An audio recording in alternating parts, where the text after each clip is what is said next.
या बातमीचे प्रस्तुतकर्ता आहे आंबे क्लिनिकल लॅबोरेटरी। वरुड शहरात अत्याधुनिक मशीनने सुसज्ज लॅब म्हणजेच आंबे क्लिनिकल लॅब। यांचा पत्ता आहे महात्मा फुले नगर, बंदे हॉस्पिटल समोर, वरुड। 3 इंच हाईट आहे, 3 इंच हाईट आहे। इथून नवीन विस्तारित समजा या एरिया आहे, इथं याच्यावरून रेतीचे डंपर जाणारच आहे। भविष्यात काही लोकांचे बांधकाम आहे, गिट्टीचे जाणार आहे।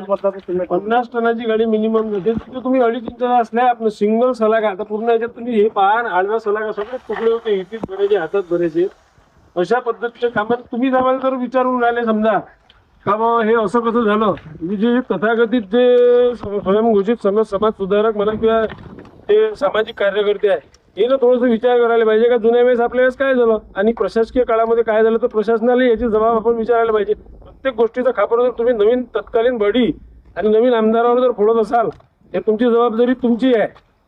तुम्ही गावातल्या सगळ्याच कामाची चौकशी करायला काही हरकत नाही। 5 कोटीच्या ठेकेदाराला तुम्ही 200 कोटीचा ठेकेदार करून राहिले, बिना का PMCचे कामं तुम्ही करून राहिले, तुम्ही आम्हाला जाब विचाराल का? त्या गोष्टी अडचणीत तुम्ही आणून ठेवल्या, त्या गोष्टीला तुम्ही आम्हाला जबाबदार धरा। तो गजानन महाराजचा रोड असो किंवा सावता मंदिरातला रोड असो,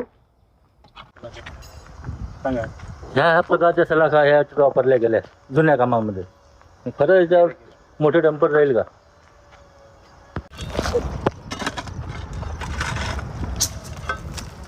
ते 2.5 इंचाच्या वर हाईट नाही त्याची। वरुड शहरामध्ये गेल्या काही वर्षात मोठ्या प्रमाणात विकास कामे झाले, परंतु त्या कामाचा दर्जाबाबत नागरिकांच्या तक्रारी येत आहे। आपल्यासोबत वरुड नगर परिषदेचे स्वच्छता सभापती विनयभाऊ खासबागे आहे। सर, मोठ्या प्रमाणात कामं झाले, पण त्या कामाचा दर्जाबाबत नागरिकांच्या तक्रारी येत आहेत, तर सर नेमकं काय सांगू शकाल? तुम्ही सुद्धा या कामावर आले, काय सांगू शकाल?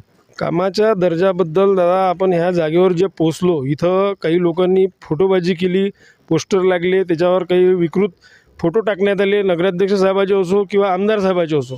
पण वास्तविकता हे आहे का, ह्या जो रोड आहे, आता हे वाडी वस्तीचा भाग आहे, इथं 25% घरं झाले आहे, 75% घरं व्हायचे आहे। इथं रेतीचे डंपर जे मोठ्या प्रमाणात 50 टनाच्या 60 टनाच्या हे येणारच आहे, गिट्टीचे तेही येणारच आहे। वास्तविकता जर तुम्ही इथं पाहिला तर मी टेपसोबत आहे, 2.5 इंचाच्या वरतं किंवा 3 इंचाच्या वरतं ह्या स्लॅब नाही। कोणताही टेक्निशियन तुम्ही आणा, ह्या 4 सलागा आहे याच्यावर, ह्या 10 mm 4 सलागा आहे, याच्यावरून तुमची कोणती तरी 40 टनाची 50 टनाची गाडी जाऊ शकते का? हे वास्तविकता आहे। आज उशिरा आलेलं शहाणपण जरी म्हटलं आपण, तर ह्याच तुम्हाला बाजूच्या या ठिकाणी जुन्या जो नगरसेवक म्हणजे जुने जे समजा ज्याच्या आजचं हे बांधकाम आहे, त्यांना आता सुधारित काम म्हणून हे जो पिंजरा बांधला, ह्या पिंजरा जर आधी बांधला असता तर हे जी आज आलेली अडचण आहे किंवा नवीन बॉडीच्या नावाने आणि नवीन आमदार साहेबाच्या नावाने जो प्रोपोगंडा लोकांना फैलवण्याचा प्रयत्न केला, ह्या विषय झाला नसता। आणि ह्या सर्वस्वी ह्या गोष्टीला जबाबदार जो त्यावेळेसचे तत्कालीन जे ठेकेदार आहे, याची जबाबदारी सर्वस्वी त्याची आहे। सर, असं वाटत नाही का तुम्हाला की माननीय आमदार साहेब यांना कुठेतरी बदनाम करावं याकरता असे काही उपक्रम राबवले जात आहे? कोणी कितीही प्रयत्न केला तरी जनतेला आज तुम्ही एका दिवशी प्रतिमा तयार होऊ शकत नाही।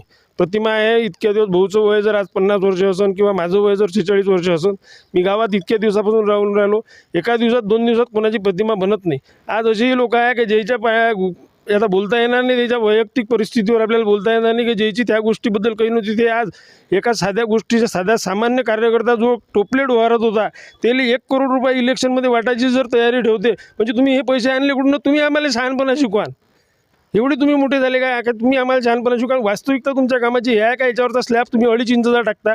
याची जबाबदारी नवीन बॉडीची नाही आहे, आमदाराची नाही आहे आणि अध्यक्षाची नाही आहे। सर, तुम्हाला वाटत नाही का, तुम्ही सभापती आहे सर, कामं झाल्या मागील 1-2 वर्षात प्रशासक काळामध्ये जे काही कामं झाले, त्या कामाची संपूर्ण कामाची चौकशी झाल्याशिवाय कुठलेच बिलं निघाले नाही पाहिजे? अर्थातच चौकशी व्हायलाच पाहिजे।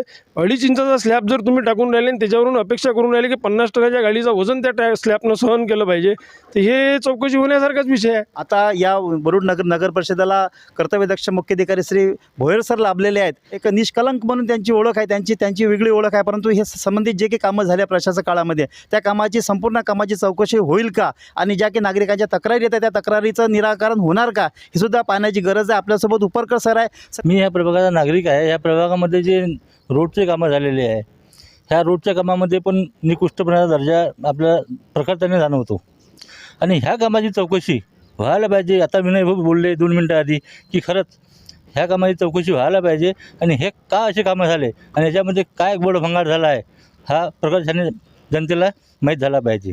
खरंच संपूर्ण वरुडकर नागरिकांना एक प्रश्न आहेत की जे काही कामं झाले आहेत ते कामाचं स्वागत आहे, परंतु त्या कामाचा दर्जा का खालावला जात आहेत.